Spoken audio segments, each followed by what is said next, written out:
A'udzubillahi samil alim minasyaitonir rajim min hamzihi wa nafthihi wa nafsihi. Bismillahirrahmanirrahim. Bahawasanya selaras dengan perkara 11 Undang-Undang Tubuh Kerajaan Negeri Sembilan 1959,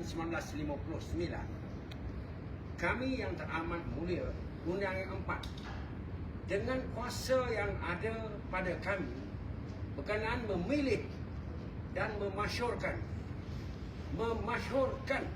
yang amat mulia Tuanku Panglima Besar Negeri Sembilan sebagai Tuanku Datuk Seri Nazaruddin Ibni Almarhum Tunku Jaafar sebagai Tuli Yang Maha Mulia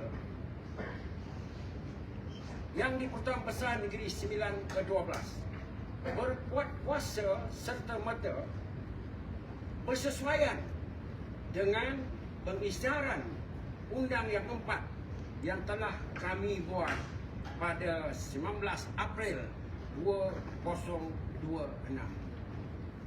Pada hari ini, buat kuasa semerta itu bertepatan dengan hari Jumaat 5 Jun 2026 bersamaan 19 Zulhijjah 1447 Hijrah.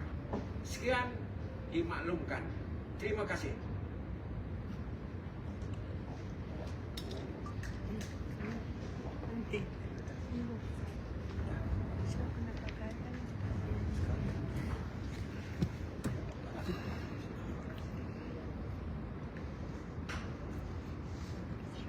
Bismillah.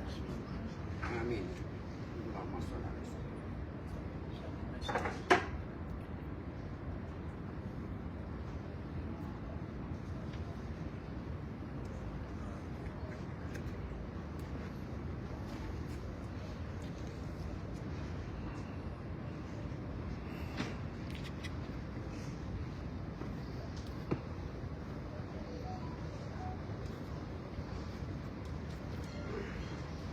Bismillahirrahmanirrahim.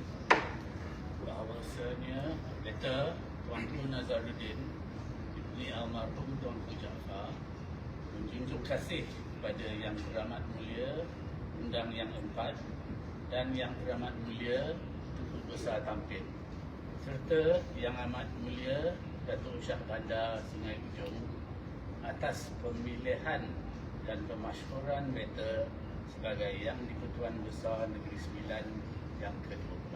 Amin. A'udzubillahi samil alim.